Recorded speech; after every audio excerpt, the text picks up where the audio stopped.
So thank you so much for joining me today. I just wanted to ask, first of all, so how was your childhood and your family? How was growing up? Oh my. Um, well, let me see. It was pretty wonderful. Oh, Um, I am the oldest of three. I had two younger brothers, Peter and Don, and my father was a school teacher and then a headmaster, always in independent schools, and so our life revolved around those schools. That was how I learned about community, because that's it was always something to do with the school, families or sports events or musicals or whatever. Um, and we also moved quite a bit. I was born here in Princeton, and then my father took a job in Chicago, so we moved to Chicago. And then he entered the Second World War, and he was in the Navy. And because he was a teacher, they put him in the Naval Indoctrination School, which was, of all places, in Princeton, New Jersey. And so we moved back to Princeton. And after the war, we were lucky he stayed alive. He took a job at the Hun School here in Princeton. And after a few years there, he was asked to be a headmaster of a school in Rochester, New York. So we moved to New York. And then he went from there to the headmaster of a school in Kansas City, Missouri. And I left at that point, and they went on to Texas and other places. Um, Probably the most wonderful part of my childhood was 3 years that we lived on a farm outside of Rochester, New York. And on my 11th birthday, my grandmother gave me a horse. And oh, my mother was a horsewoman, and we rode and rode. She ended up inheriting a horse too. So we had horses and we rode. There was a park right back of our land, and so we could go riding in there. I did a lot of horseback riding. And we also had a gazillion animals. The school wasn't paying very much, so my mother grew most of what we ate. And every spring she'd get 50-day-old chicks, and we'd raise them. And we had ducks, and we had geese, and we had rabbits, and dogs and cats, and probably guinea pig. No, not guinea pigs. Yes, guinea pigs, not gerbils. And no, not a parakeet, a yellow bird. Not a goldfinch. What do I mean? A canary. A canary. So we just had every kind of animal imaginable. And so I spent those 3 years on a horse and taking care of animals and having friends over. We used to go and try to sleep out in the summer in the loft of the barn. And we'd get out there with our sleeping bags and cuddle up in the hay, and it was lovely until the mosquitoes found us. And I don't think we ever spent a whole night out there, but we tried. Um, so that was pretty neat. And then when we moved from there to Kansas City, that was a real culture change, because I'd grown up always in the East Coast, and Kansas City is very Midwest. And the way I describe it, we were in 8th grade. I finished 8th grade in Rochester, and then we moved over the summer, and I started freshman year in high school. And the signal thing that I noticed was that in 8th grade, we were all wearing flats. But when I got to high school in Kansas City, they had all moved on to high heel shoes. So I went from flats to wobbling around on high heels. Um, I guess another aspect of it is that I was always in a girls' school. My father was the headmaster teacher and then headmaster of boys' schools. And so I went to a girls' school in Princeton and in Rochester and in Kansas City. And so that was a different kind of existence. I just didn't know what it was like to have boys as friends. The only thing I knew about boys was that girls dated them. I didn't, because nobody would date the headmaster's daughter. But no, so that was a piece of my life. I came away really strong about what women could do, but not very educated about relationships with the other gender. So what was high school like? Well, high school was in Kansas City. It was a girls' school that was partner to my father's boys' school. Was very academic. Everybody was definitely college prep. That was the total expectation.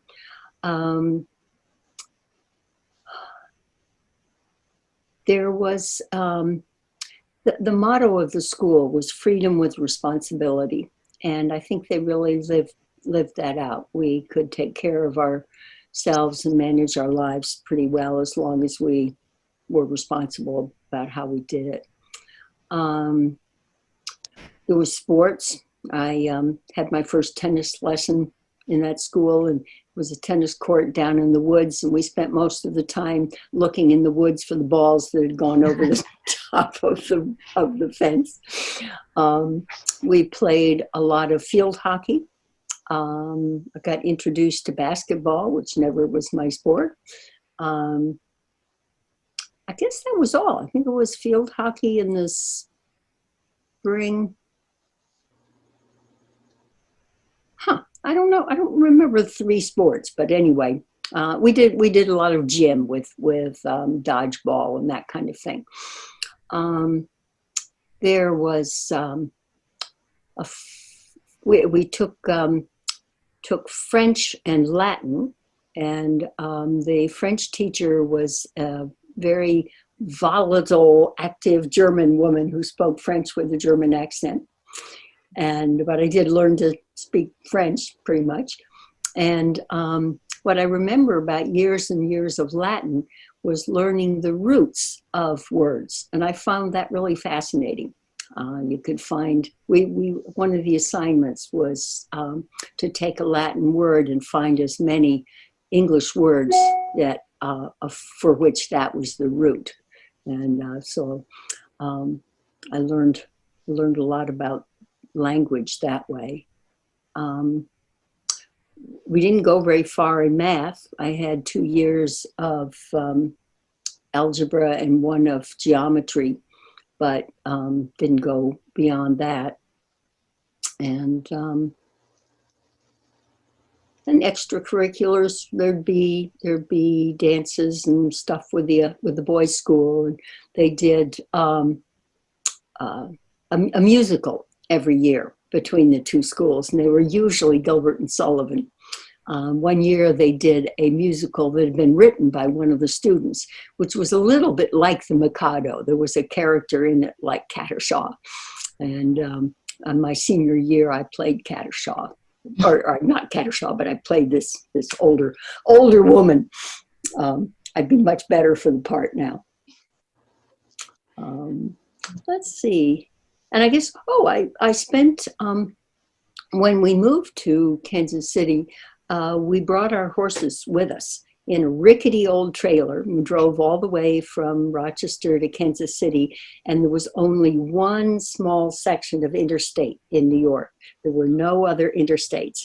And so we drove this car with the trailer on behind and the horses' tails sticking out through cities and everywhere. And so it took us 5 or 6 days, I think, to drive, and we would do it pretty fast now. But as a result of having the horses there, my mother got us very involved with the local fox hunt, which was pretty funny because there were no foxes in Kansas. Kansas City's right on the border between Missouri and Kansas, so the fox hunting was going on in Kansas. And what there were in Kansas were coyotes. But foxes, when they're chased, run in a great big circle and go down their hole.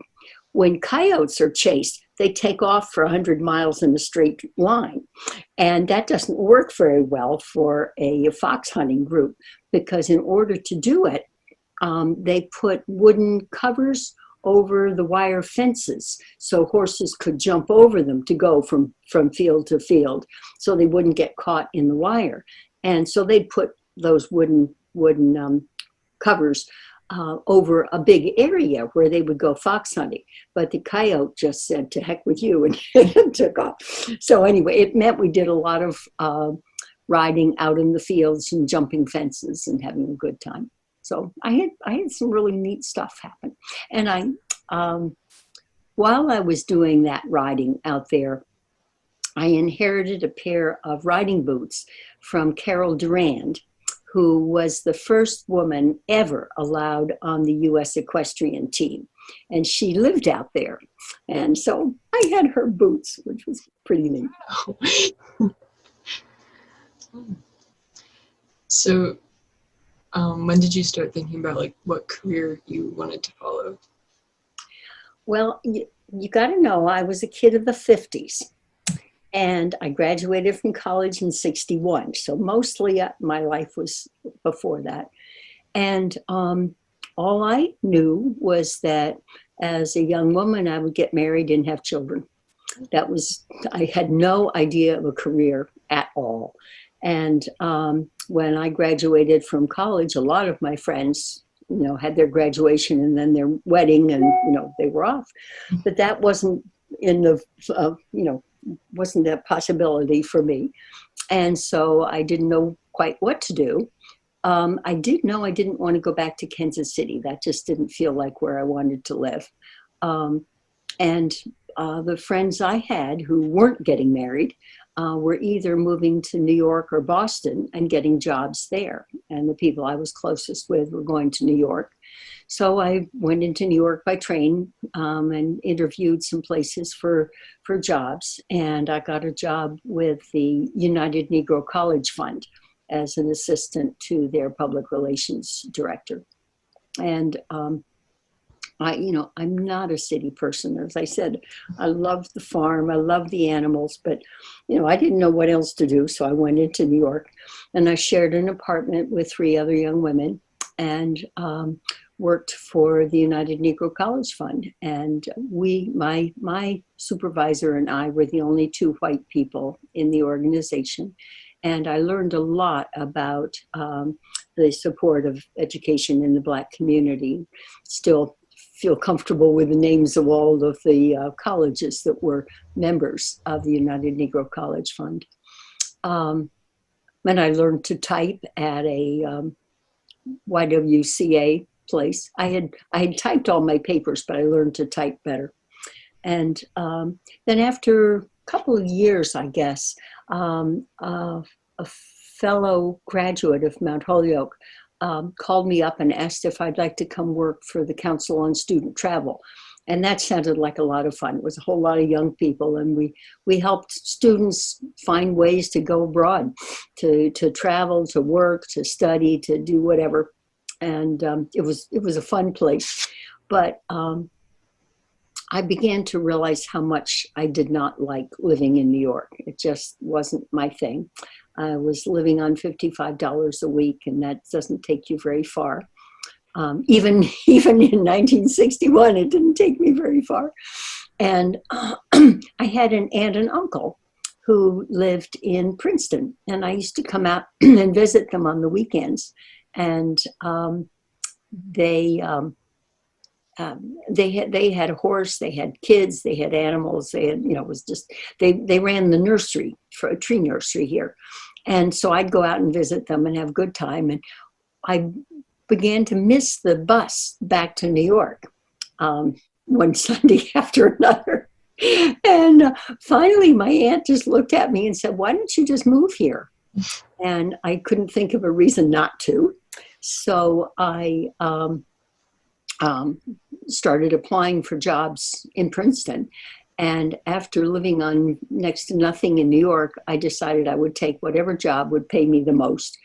And so I got a job at Educational Testing Service, and turned out to be the bar none worst job I ever had. I was so unsuited to what I was doing. And I get along with people pretty well, but the woman who was my boss and I just did not see eye to eye. As a matter of fact, you're getting more stuff than you want. No, I she had a wonky eye, so that if you looked at her, you were never quite sure where she was looking because his eye was out here somewhere. Anyway, Betty Braxton Preston and I did not see it off well. And why she didn't fire me, I don't know, because I did not do my job. I didn't do it well. I thought some stuff was stupid, so I didn't do it. And what made me really upset, Paige, was that the secretary in the office made a team of 3, was very experienced, had been there a long time, knew what she was doing, was really efficient, really good at what she did. And I got paid more because I had a degree. And I was what did they call it? An administrative assistant or something like that instead of a secretary. And that really bothered me. Not enough to give up the job, but it, just didn't seem right.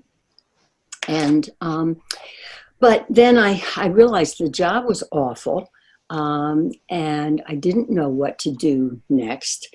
And your question was, how did you decide on a career? And that was at age 24, was the first time I'd really taken a look at that. And I said, okay, Mr. Right may not be coming down the pike, and marriage and family may not be what I'm doing. I better figure out what I can do in my life. And I was dating a man who was very helpful in trying to think things through. And I finally came to the conclusion that I'd like to try social work.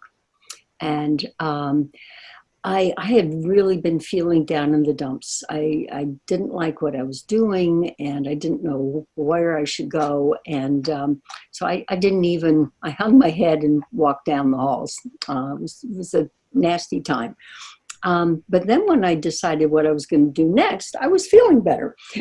And this is really silly, but I remember walking down the hall and noticing that the nameplates bumped up and down. Well, what was happening was that I was bumping up and down. I was feeling so much better.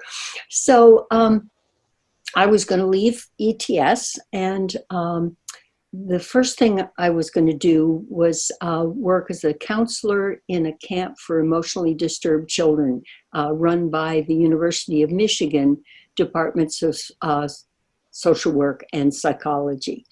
And I kind of figured that if I made it through the summer with this camp, maybe social work wasn't such a bad direction to go.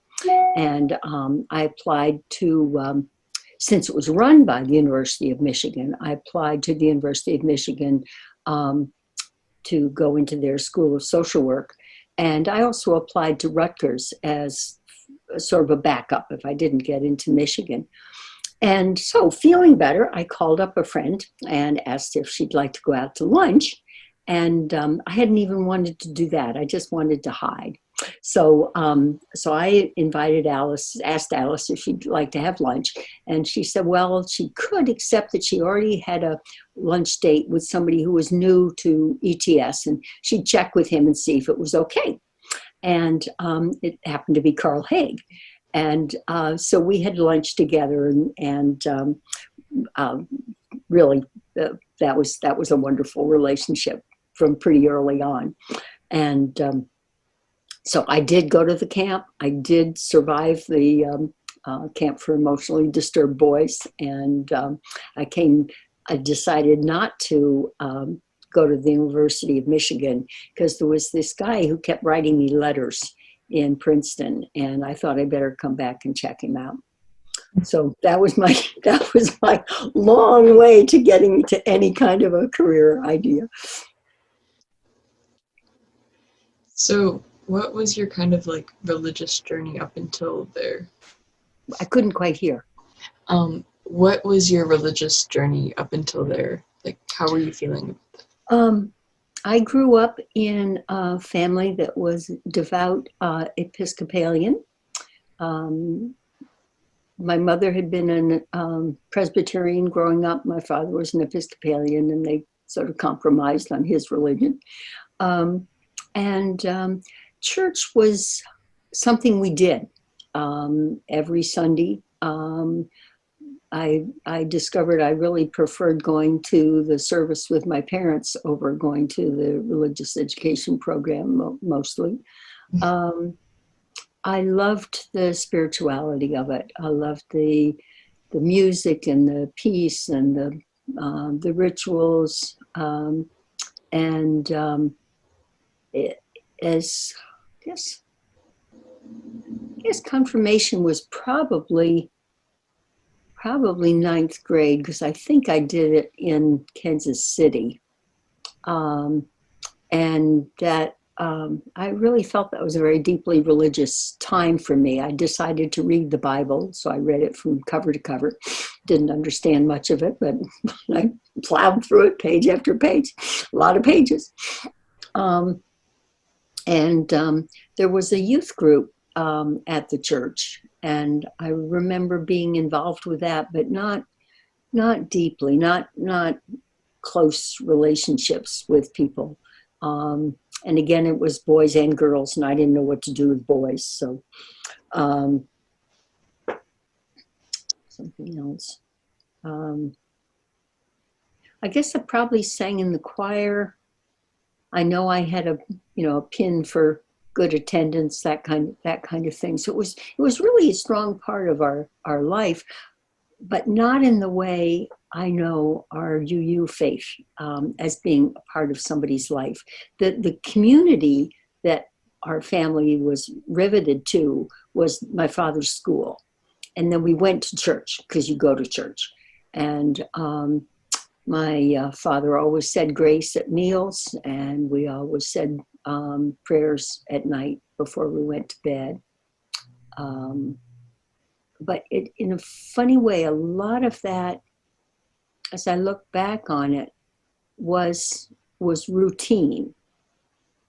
I don't, except for feeling that I was pretty religious at the time of confirmation and Bible reading. It didn't feel as though, I don't know.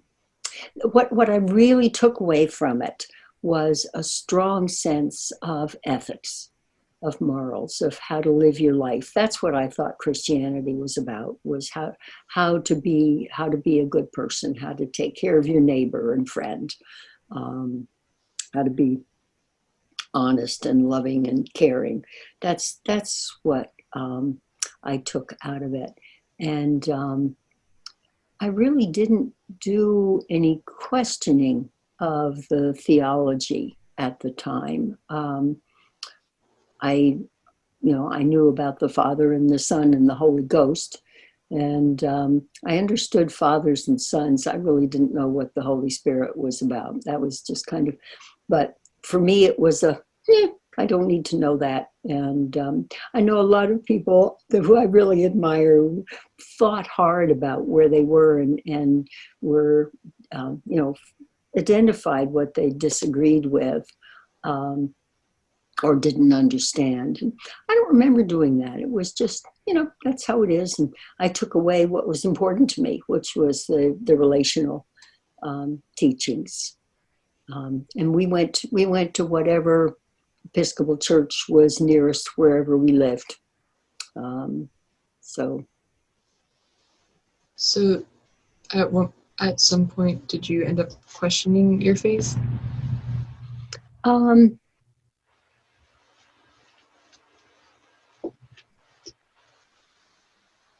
It became less important to me.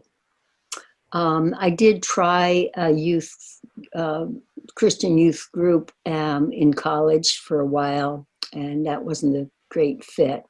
When I moved to New York, one of the things I did was to lead a girls group in the, I think it was called Grace Episcopal Church in downtown New York, near where I lived. And these girls who lived in apartments all the time, and they just needed an outlet on the weekends. So we played games and they shouted and screamed, because you can't shout and scream in the elevator in your apartment building. And so I would gravitate toward a church as a place to be. I think I attended church a little in New York, um, but it was just because it wasn't central to my life in any way. And yeah, I wish I could say I'd done some thinking about it, but I really didn't. It just wasn't that important right then. And so then I imagine at some point in your life you stumbled upon UUism. Um, you, so how were you introduced to Unitarian Universalism? Oh, well, that's another part of my immaturity. When I met Carl and we started dating, one time he said, well, let's go check out the Unitarian Church. And it was not Universalist then, it was just the Princeton Unitarian Church. And when I tell people this, I say, if he had said, let's go jump over a cliff, I would have said, sure. It didn't matter what he suggested, we were going to do it. So we walked into this church, and we were red meat. We were a young couple with some energy, and boy, did they welcome us. um, and so what for me, it was a perfect blending of a warm community, a place that I could be of service, a place that reinforced all of the ethical and moral teachings I'd grown up with. Um, and it was when I got to the Unitarian Church in Princeton that I began to explore the meaning of the beliefs that I'd grown up with.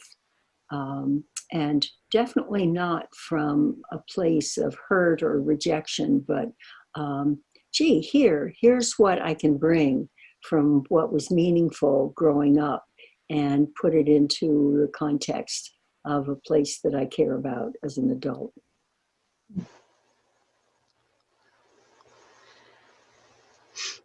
So you are Reverend Carol Haag. How did that occur? I don't, um, I sometimes tell people I think that's my sixth career, or maybe only my fifth, um, because I I really started counting when I was a social worker. And right after we were married, I continued my studies at Rutgers and got a degree and worked at the Child Guidance Center, the Trenton Child Guidance Center. Um, but after, I don't know, maybe a little over a year, I wasn't there terribly long. I got pregnant with our first child. And my model was mothers stay home. And so I had no resentment about um, leaving the work. I just knew that's what I wanted to do. So my first career was a social worker. My second career was as a mother at home. Um, and I did everything I could do with kids when they weren't in school. I did Girl Scout brownies and Girl Scouts with Cindy and Cub Scouts with Ken, and youth group stuff at church. And maybe that's not true. Carla and I taught a class. I don't think I ever led the youth group. Um, so about 10, 12 years into that, maybe a little less, I got into Girl Scouts as a leader. I'd been a scout for a year or two in Rochester, but it wasn't a very interesting troop. They didn't do much. And so when Cindy was ready for brownies, we went into Scouts together. So maybe that's my third career as a scouting leader. And I ended up being the, what did they call it? A unit director for the Princeton unit, that kind of thing. So, and I did training of other leaders and got very involved in scouting. I really loved that. I loved being with kids outdoors. I loved helping kids develop leadership. It was a good place. And then when our kids were grown up, Cindy had gone to college, and I guess Ken had finished high school too. I'm not quite sure about the dates. Maybe he was just done. I decided I really wanted to work, and I didn't know what I wanted to do. So I went to the uh, a guidance system that Mercer County Community College offered, and it was a computer-generated system, and you put in what you knew and what you liked and what you'd learned and what just a whole lot of factors would go in. And then eventually it would filter down. You'd get an idea of what would be a good field and some idea also of the finances of, whether there were jobs there and if it paid well. And this was the first thing I'd ever done with a computer. I didn't know what to do with a computer. And no, I've got to go back one. Toward the end of their time in high school, I heard Helen Caldicott, the doctor from Australia, speak about the nuclear danger. And I decided there was just nothing more important in my life than to start working in that. So my fourth career was in the nuclear peace movement. And I volunteered with the Coalition for Peace Action, and I got a job with a really interesting program that matched up people in the peace movement with people in the administration of our country. And the woman who invented it said, well, everybody goes and lobbies the Congress people, but we're going to have conversations with people whose working lives are in the world of weapons and foreign policy. And so I did that for several years. Then I went to the Mercer County thing. And after I'd fed in all the different factors and tried to figure it out, got to the point where they were going to feed out what my possible careers were. I was very excited. And it gave me two options. One was ministry, and the other was podiatry. I never could figure that one out. And I'd been very involved in our church in all different kinds of ways. And so that began to confirm what I was already feeling, was that serving in the church was a place that I wanted to be. And so I had a long conversation with Fred Ward, who was the minister of religious education at the church in the 60s and 70s. In that conversation, I figured out that really parish ministry, preaching all the time, wasn't what I wanted to do. I don't think I have that much to say, although I've talked your ear off for 40 minutes. What I really wanted to do was work with children and families and try to build community and do projects together. And so I decided to go into the ministry out of all those experiences, my time in the church and my work in the peace movement and having kids and, doing scouts, and it just kind of all fell together to be a next step.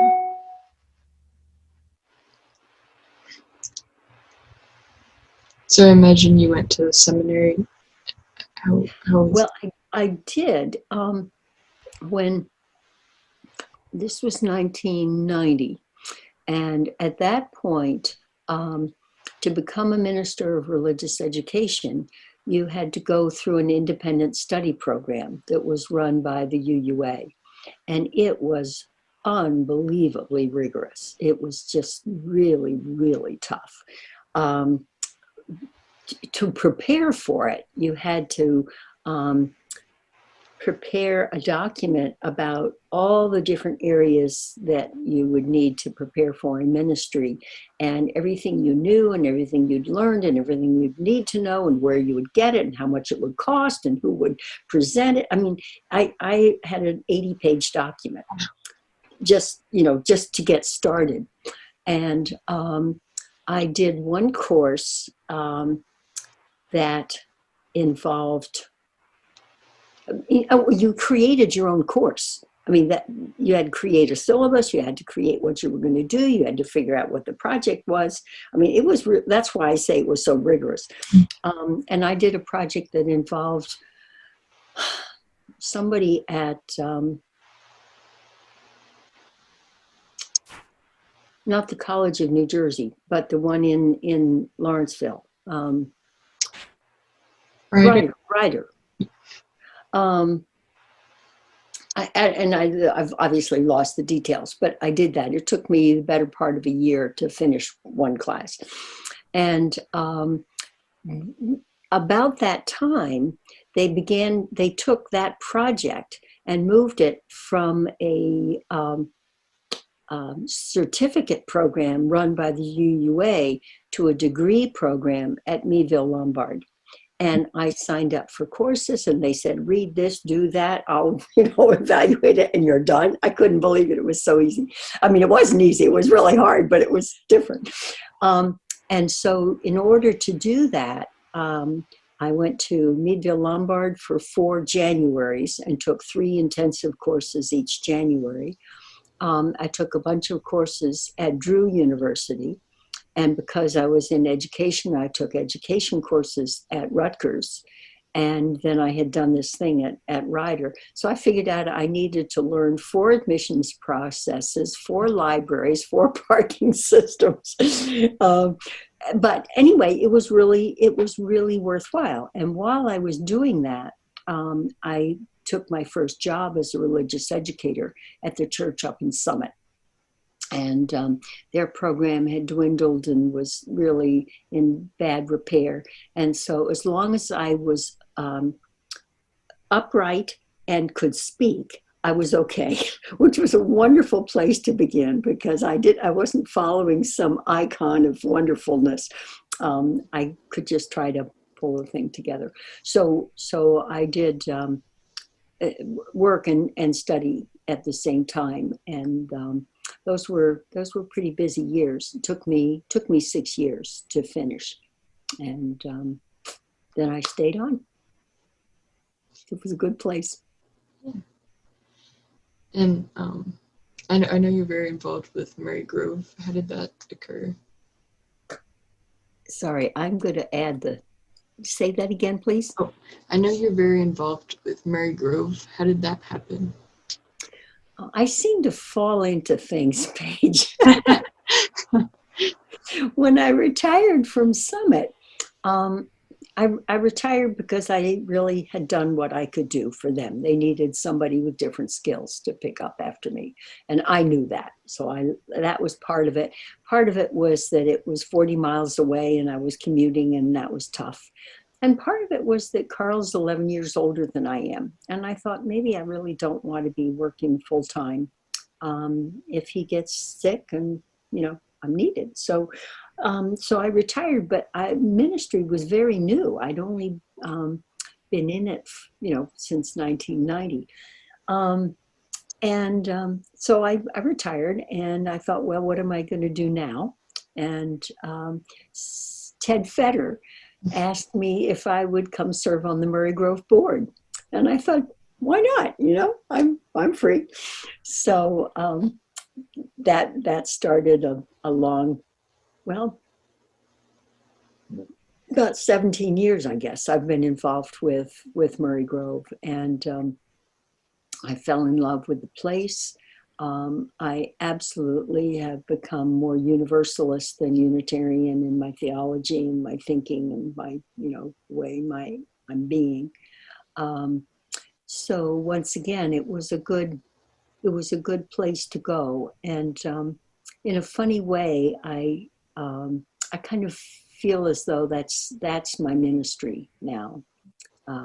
It's not ministry in the same way a congregation is a minister, but there are a lot of Unitarian Universalist ministers who are working in the community in various ways, sometimes in hospitals, sometimes in community organizations. And so I tell people and myself I'm Murray Grove's minister, which is fun. I love it. Oh, that's great. So what are you currently doing at UCP or just in general? What are you up to? Besides surviving COVID, like everybody else, When I served on the Murray Grove board, there was a limit. You could only be on the board for 9 years. And toward the end of that time, what we realized was that Murray Grove needed to get serious about fundraising. And so when I had to retire from the board, I established and continued to chair their fundraising committee. It's a development committee. And so I consider that my sixth career. I'm now a fundraiser. Um, and I've found that a lot of people say, fundraising, nobody wants to ask for money. But for me, what it has become is just an extension of what I've been doing all my life, which is to try to match people's strengths with needs. And when I was younger, I was recruiting people to be Girl Scout leaders, and they'd be good with kids, and we needed a leader, and I could put them together. And as a religious educator, I was recruiting teachers and people with skills and interests, and finding ways of putting people's energies and their passions and the world's needs together. And so for me, fundraising is just, that's another resource that people have, is money. And when they care about something passionately, they can make a difference with their money, the way sometimes you can make a difference with your time or your energy or your creativity or your skills. So I do that for Murray Grove a lot. And what went with the fundraising was program development, because at the time we started working with Murray Grove, it had a really thin history of people who came to Murray Grove and knew about it and cared about it. And these are the people that will ultimately support an organization, people who know it and love it. And so we began building some programs. So the two went together and kind of was along my loves anyway, to do some program development and fundraising. So I got pretty comfortable doing that. And then the Coalition for Peace Action asked me if I would help with their fundraising. So I did that for a few years. And it's been just a natural to work with whoever was running the fund drive at our church, to see what I could bring to that at any level. So that's kind of my. You asked about a career. That's a pretty bumpy career path, but it's all been at the right time. Something new came along, and so often when kids say, "Well, I know, what am I going to do as a career?" and I think, well, it isn't necessary that it's going to be a single thing forever. You might do some different paths. At least some of us did. Very fascinating history, Carol. Um, Paige, you are a wonderful questioner. Thank you. It's just made it so easy. well, you're a wonderful interviewee. You just ran with it. I'm very happy to have you. Just last question. Do you have any advice for people at home who are struggling with quarantine and maybe looking for things to do? Um,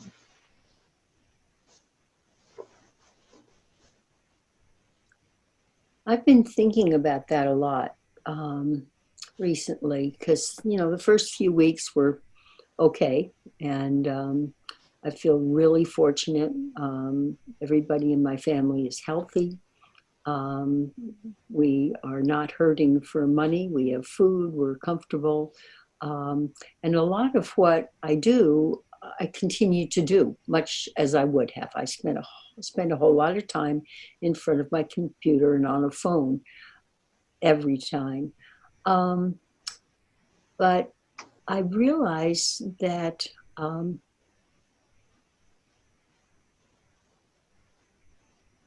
you said advice, and I'm talking about me, but I think I think people can respond in different ways. And if you're a what's the word? Inward directed person, somebody who has, ideas and is interested in following them and can pursue them, do that because there's not a lot coming in from the outside. And if you're a more other directed person, um, what I've found I need to do is to make time for other people and other things, and that's hard to do right now. But finding a friend to go walking with. I do have some buddies that we've for a long time we didn't, but we've been starting to play tennis together again. And as long as you stay on your own side of the net, don't bug me. We're going to be okay. Um, and I guess I'm trying to tell myself. So this is my advice for other people. Um, Try to take charge of the time a little bit. I I'm not good at this, so this is advice for me as well. But if when I'm feeling really low, one of the things that is helpful is to go out and dig in the garden. That's what I did this afternoon. Um,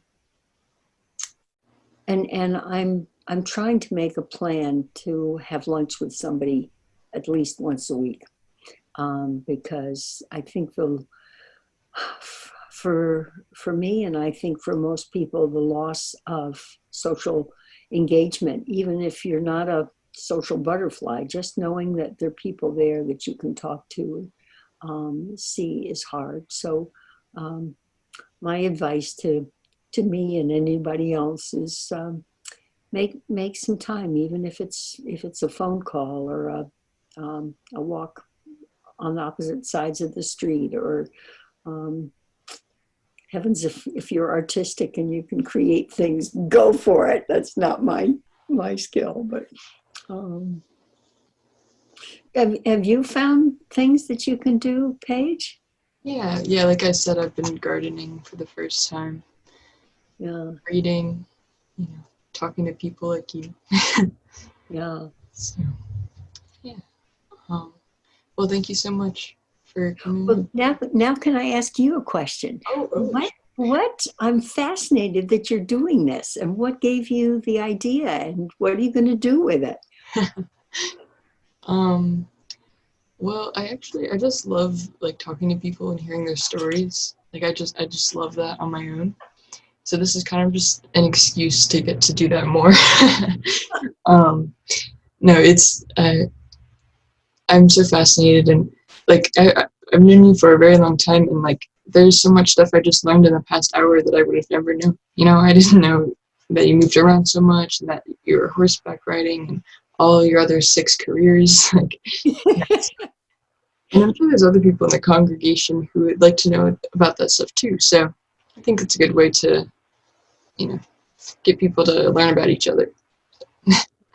Well, it's such a gift to be for you to call and ask me. I'm really touched that you wanted to do this.